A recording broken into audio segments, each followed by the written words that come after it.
Mercury Events. உங்க ஈவெண்ட்ஸை எங்களோட plan பண்ண இப்போவே ஸ்க்ரீன்ல தெரியிற நம்பருக்கு கால் பண்ணுங்க.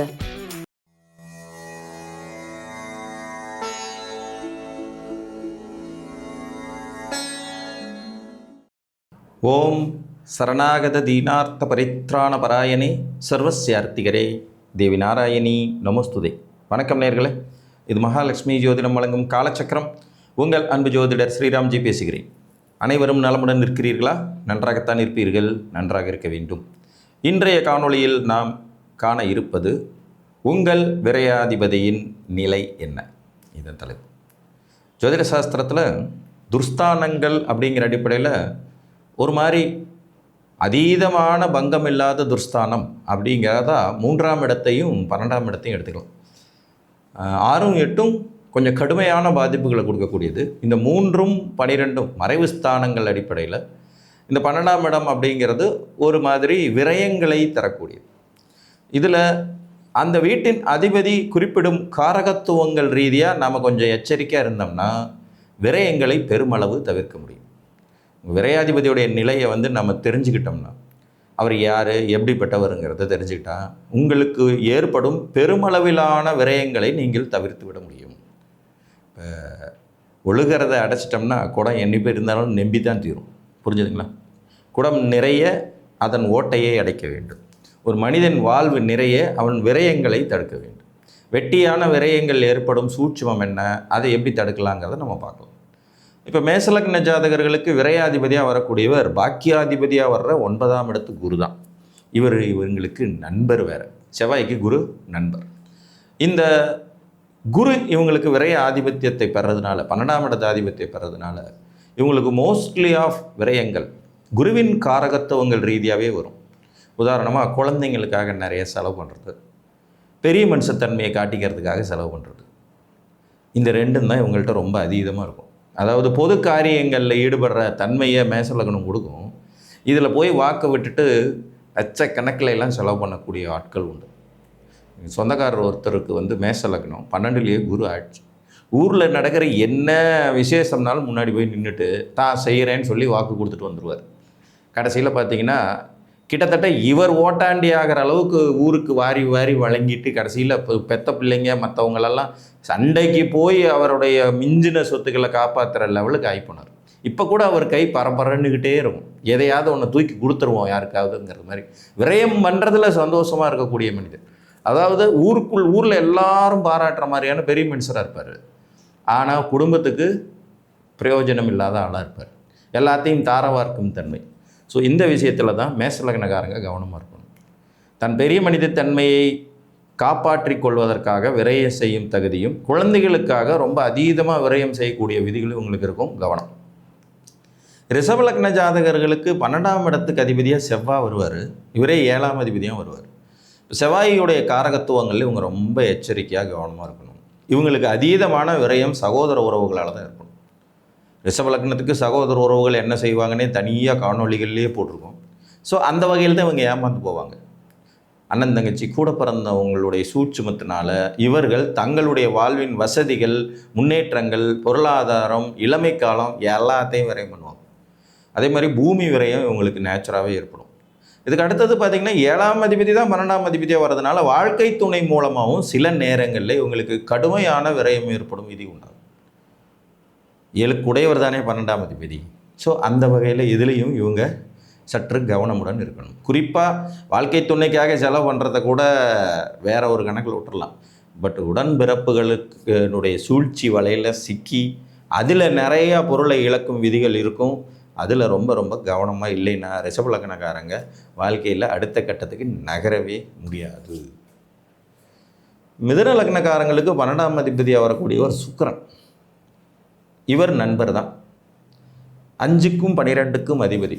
இவங்களுமே போலி கௌரவத்துக்காக நிறைய விரயம் பண்ணுவாங்க. இவங்க கொஞ்சம் பந்தா பார்ட்டிகளாக தான் இருப்பாங்க. மோஸ்ட்லி தனாதிபதியை விரயத்தில் உச்சமாகிற தன்மை கொண்டவர்கள். இவங்க மேக்சிமம் போலி கௌரவத்துக்காக விரயம் பண்ணுவாங்க. மேசம் உண்மையான கௌரவத்துக்காக விரயம் பண்ணும். மிதுனம் அவங்கக்கிட்ட இருக்கும், மேசத்துக்கிட்ட இருக்கும், இருக்கிறத கொடுப்பாங்க. மிதுனம் போலி கௌரவத்துக்காக விரயம் பண்ணும். இல்லாத பந்தாவை இந்த ஜகர்பாஸ் பண்ணுறது, பச்சை தண்ணி குடிச்சுவிட்டு பல்லு குத்துறதுங்கிற மாதிரியான வேலையை இவங்க செய்வாங்க. இவர்களுக்கு சுக்கிரன் விரையாதிபதியாக வர்றதுனால சொகுசு வாழ்க்கைக்கு ஆசைப்பட்டு, லக்ஸேரியஸான விஷயங்களுக்கு ஆசைப்பட்டு, தன் தகுதிக்கு மீறிய வேலைகள் எல்லாம் செஞ்சு அதனால நிறைய விரயங்களை சந்திக்கும் தன்மைகள் உண்டாகும். இவங்க லவ்வெல்லாம் எதுவும் பண்ணாங்கன்னா லவ்வருக்கு பயங்கரமாக செலவு பண்ணி அதனால காசை விரயம் பண்ணுறது. குறிப்பாக பெண்கள் விஷயத்தில் ரொம்பவுமே வீக்காக இருக்கக்கூடிய அமைப்பு இதில் இருக்கும். பெண்களுக்காகவே நிறைய செலவு பண்ணிவிட்டு மாட்டிக்கிட்டு முழிக்கிற தன்மைகளும் இருக்கும். இவங்க இந்த விஷயத்தில் இந்த லக்ஸேரியஸ், போலி கௌரவம், பந்தா பார்ட்டிகள், பந்தா காட்டுறதுக்காக விரயம் பண்ணுற தகுதி தான் உங்களுக்கு அதிகமாக இருக்கும். அதெல்லாம் கொஞ்சம் கவனமோடு இருக்கும். சுக்கிரன் சார்ந்த விஷயங்களில் கவனம். புரியுதுங்களா? இதில் கவனமாக இருந்தால் இவங்க இதை தவிர்க்க முடியும். கடகலக்கணக்காரர்களுக்கு புதன் 12ஆம் அதிபதியாக வருவார். 3, 12 கூடையவராக புதன் வருவார். இவங்க பார்த்திங்கன்னா எழுதுதல், இயக்குதல் மாதிரியான விஷயங்களில் நிறைய விரயம் பண்ணுவாங்க. நார்மலாக இவங்க விரயம் பண்ண மாட்டாங்க. ஏன்னா இவங்க நேச்சுராக புத்திசாலிங்க. அவ்வளோ கொஞ்சம் கஞ்சத்தனமான லக்னம்னே கடகத்தை சொல்லலாம். அடுத்தவங்க காசை வாங்கி தான் பாக்கெட்டில் போட்டுக்கிறதுக்கு தான் கடக லக்கணத்துக்கு அதிக பவர் இருக்குமே ஒழிய இவங்க போய் விரயம் பண்ணிடுவாங்கன்றது கொஞ்சம் இல்லாத விஷயந்தான். ரொம்ப புத்தி கூர்மையாக யோசித்து செயல்படக்கூடிய தன்மை உள்ள லக்னத்தில் கடகமும் ஒன்று. பட் இவங்களுக்கு வந்தால் புதனுடைய காரகத்துவங்கள் ரீதியாக வரும். குழந்தைகள் சார்ந்த விரயங்கள், படிப்பு வயசில் சம்மந்தப்பட்ட விரயங்கள், புத்தகங்கள் எழுதுறதுல விரயங்கள், மற்றும் இந்த செக்கு எங்கேயாவது மறந்து வச்சுட்டு அல்லது எங்கேயாவது கொடுத்துட்டு அதன் மூலமாக வரக்கூடிய விரயங்கள், எழுதுவது, கையெழுத்து, இந்த மாதிரியான விஷயங்களில் இவங்க கவனமாக இருந்தால் போதும். மாமன் அத்தை உறவுகள் வழியாக கடக லக்கணக்காரங்களுக்கு சில ப்ராப்ளம் வரும். புதன் அந்த மாமன் அத்தை உறவுகளை குறிக்கக்கூடிய கிரகங்கிறதுனால அவங்க மூலமாக கோர்ட்டு கேஸு, வம்பு வழக்கு இதெல்லாம் கொஞ்சம் வரதுக்கு வாய்ப்புகள் இருக்கும். தன்னோட தாயாரோட பிறந்த தாய்மாமா வகையிலையோ அல்லது அப்பாவோட பிறந்த அத்தைகள் வழியிலையோ ஒரு கேஸையோ இழப்பையோ சந்திக்க வேண்டிய விதி வரும். இந்த விஷயத்தில் இவங்க கவனமாக இருந்தால் போதும். சிம்மலக்கணத்துக்கு சந்திரன் 12ஆம் அதிபதியாக வருவார். இவருக்கு வேறு ஆதிபத்தியமும் கிடையாது. நீர் சம்பந்தப்பட்ட கிரகம், தாயாதி வர்க்கத்தை குறிக்கிற கிரகம் விரயத்தை கொடுக்கும். அப்படிங்கும்போது ஆட்டோமேட்டிக்காக உங்களுக்கு தாயாதி வர்க்க ரீதியாக சிம்மலக்னக்காரங்களுக்கு விரயம் என்பது ஏற்படும் வாய்ப்பு உண்டாகும். பிரயாணங்கள் போது நிறைய நல்ல மதிப்பு மிக்க பொருள்களை தொலைச்சிடக்கூடிய விதி இவங்களுக்கு உண்டு. நீர்நிலைகளில் எப்போதுமே கவனமாக இருக்கணும். ஏன்னா இவங்க நீர்நிலைகளில் ரொம்ப மதிப்புமிக்க பொருள்களை தொலைச்சிடுறதுக்கான சான்ஸ் இருக்கும். எக்ஸ்போர்ட்ஸ் இம்போர்ட் மாதிரியான தொழில்கள் செய்யும்போது இவங்களுக்கு திடீர்னு இழப்புகள் ஏற்படுறதுக்கான வாய்ப்பு இருக்கும். இன்சூரன்ஸ்லாம் ரொம்ப பக்காவாக வச்சுக்கணும். சந்திரன் ஒரு பிரயாணக்காரகன், தண்ணியை குறிக்கிறவர், தாயாதி வர்க்கத்தையும் குறிக்கிறவர், மூத்த சகோதரியும் குறிக்கிறவர், தனக்கு வயதில் மூத்த பெண்களையும் குறிக்கிறவர். இந்த மாதிரியான விஷயங்களில் இவங்க கவனமுடன் எச்சரிக்கையுடன் இருக்கணும். இவங்க மூலமாக இவங்களுக்கு விரயம் ஏற்படும் வாய்ப்புகள் உண்டாகும். கன்னிகா லக்னத்துக்கு சூரியன் 12ஆம் அதிபதியாக வரார். மேலதிகாரிகளால் விரயம் ஏற்படும். தகப்பனாதி வர்க்க சொத்துக்கள்னால விரயம் ஏற்படும். அதிகாரத்தில் இருப்பவர்களால் விரயம் ஏற்படும். ஏன்னா சூரியனுக்கும் செகண்ட் ஆப்ஷன் கிடையாது, ஒரே வீடு தான். ஸோ இவர்களுக்கு மேலதிகாரிகளால் நிச்சயமாக விரயம் ஏற்படுவதற்கான வாய்ப்புகள் உண்டாகும். இவர்கள் உழைப்பு சுரண்டலுக்கு ஆளாவார்கள். உழைப்பு சுரண்டல், இவங்க ரொம்ப கஷ்டப்பட்டு உழைச்சி ஒரு விஷயத்தை ஃபைனல் பண்ணி முடிக்கிற ஸ்டேஜில் வேற ஒருத்தன் அந்த பேரை தட்டிக்கிட்டு போயிடுவான். மேலதிகாரிகள் இவங்க கடைசி வரைக்கும் வெளிச்சத்துக்கு வராமல் அப்படியே பின்னாடியே இருக்கிறது மாதிரி சொல்லுவாங்க. அதுவும் உழைப்பு சுரண்டல்னால ஏற்படுற விரயம் இருக்கும். அரசாங்கத்தை விரோதிச்சுக்கிறதன் மூலமாகவும், அப்பா வழி உறவுகளை விரோதிச்சுக்கிறதன் மூலமாகவும், சித்தப்பா பெரியப்பா வகையில் கேஸு கோர்ட்டுன்னு சந்திக்கிறதுக்கான வாய்ப்புகள், ஒரு வேலைக்காக போய் கவர்மெண்ட்டை எதிர்த்துக்கிட்டு போராடிக்கிட்டே இருக்கிறதன் மூலமாக இவங்களுக்கு விரயம் ஏற்படும். பவரில் இருக்கிறவங்களால விரயம் ஏற்படும். கவனம். சூரியன்னா பவர், அதில் ஞாபகம் வச்சுக்கணும். துலா லக்னத்தை பொறுத்த வரைக்கும் புதன் நண்பரே விரையாதிபதியாக வருவார். புதன் நேச்சுரலாகவே ஒரு அடங்கார கிரகம். அவர் விரயஸ்தானத்தில் உச்சம், பாக்கிய விரயம் அப்படிங்கிறதனுடைய அடிப்படையில் வர்றதுனாலையும் இது 9ஆம் இடத்திற்கு 12ஆம் இடத்துக்கு ஆதிபத்தியம் பெறும்போது காலபுருஷனுக்கு அது 3, 12ஆம் இடங்களாக வரும். 3, 6ஆம் இடங்களாக வரனால நண்பர்களால் நிறைய விரயத்தை சந்திக்கிற அமைப்பு துலா லக்னத்துக்கு உண்டு. இவங்க யாரெல்லாம் தொடர்பு கொள்கிறாங்களோ அந்த தொடர்புகள் மூலமான விரயங்கள் இருக்கும். நார்மலாக புதன் விரையாதிபதியாக வரும்போது அத்தை மாமன் உறவுகளால் விரயம் ஏற்படுவது, குழந்தை பருவத்தில் நிறைய கசப்பான விரயங்களை சந்திக்கும் சூழ்நிலைகள் உருவாகிறது, குழந்தைங்களுக்காக நிறைய விரயம் செய்யக்கூடிய அமைப்பு வர்றது, ஒப்பந்தங்கள் ரத்து ஆகிறதன் மூலமாக நிறைய விரயத்தை சந்திக்கிறது துலா லக்னத்துக்கு ஏற்படும். கான்ட்ராக்ட் போட்டு ஒரு வேலையை எடுத்து முடிக்கிறதுக்கு அதுக்கு தேவையான தளவாடங்கள் பொருள்கள் எல்லாம் வாங்கி முடித்தோடனே கான்ட்ராக்ட் கேன்சல் ஆகும்.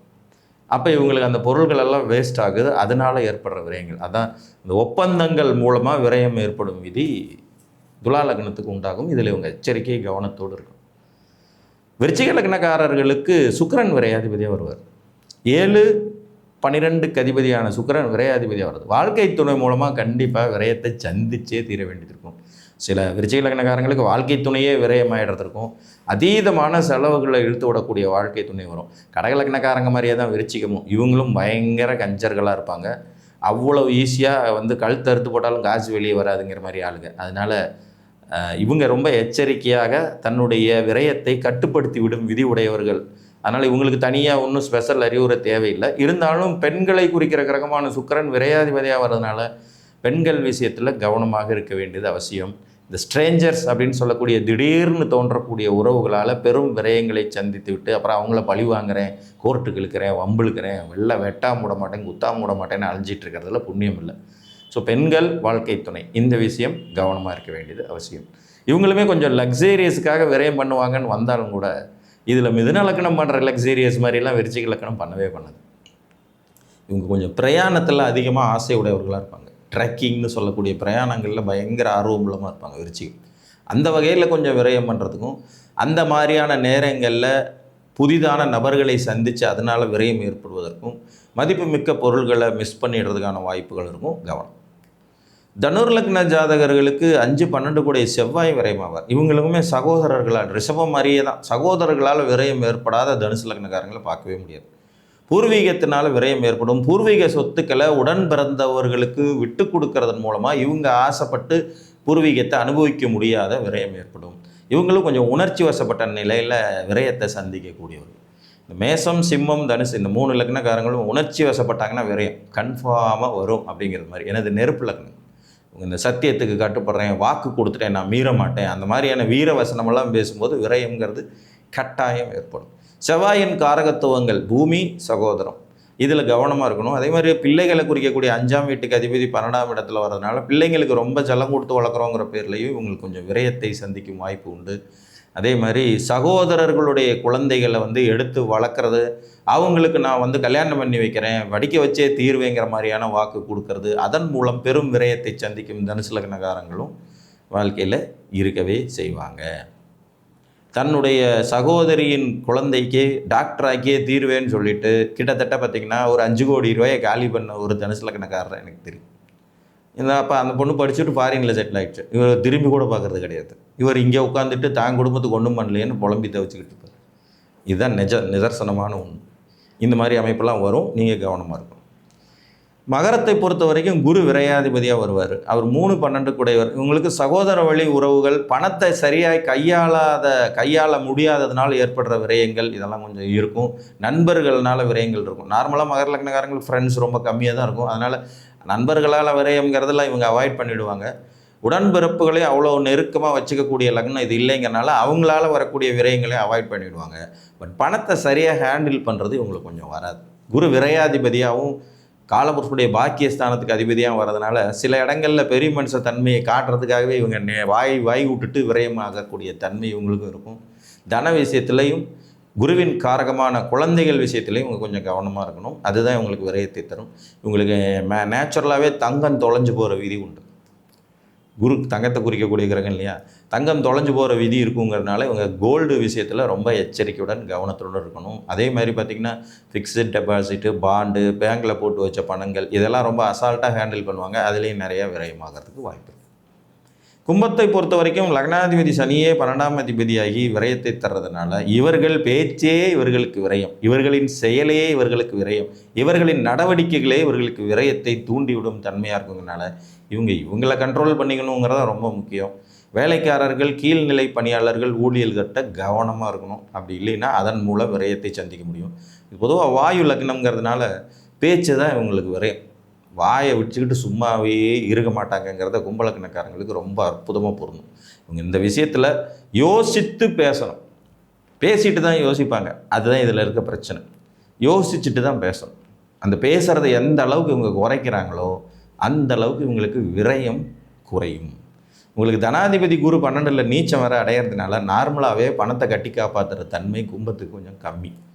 அதனால் இவங்களுக்கு விரயம் தன்னாலேயே வரும். சனியினுடைய காரகத்துவங்கள் பூரா இவங்களுக்கு விரயத்தை தரக்கூடியது. அவரே லக்னாதிபதி ஆகிறாரா, அப்போ இவருடைய குணங்களே இவருக்கு விரயத்தை வீடு தேடி வந்து, அதாவது வேலியில் போகிற ஓனான் எடுத்து வேட்டிக்குள்ளே விட்டுக்கிட்டாங்கன்னு ஒரு பழமொழி சொல்லுவாங்க இல்லையா, அந்த வேலையை கும்பலக்னக்காரங்க ரொம்ப அற்புதமாக செய்வாங்க. தனக்குத்தானே சொந்த காசில் சூனியம் வச்சுக்கிற வேலையில் இவங்களுக்கு ரொம்ப அற்புதமாகவே நடக்கும். ஸோ கவனமுடன் கடக்க வேண்டிய லக்னத்தில் இதுவும் ஒன்று. மீன லக்னக்காரங்களுக்கு சனி விரையாதிபதியாக வர்றாரு, அவரே லாபாதிபதியாக வர்றாருங்கனால இவங்க லாபத்தில் விரயம் அப்படிங்கிற மாதிரி வரும். கையை நீட்டி வந்து ஒரு வேலையை செஞ்சு அதற்கான பலன்களை, அதாவது வெண்ணெய் திரண்டு வர்ற போது பானை உடஞ்ச கதை அப்படிங்கிறது இவங்களுக்கு பொருந்தும். மீன லக்னக்காரங்க நல்ல லாப மேன்மை வரக்கூடிய நேரத்தில் அதை விரயம் பண்ணி விட்டுடுற அமைப்பு இவங்களுக்கு இருக்கும்.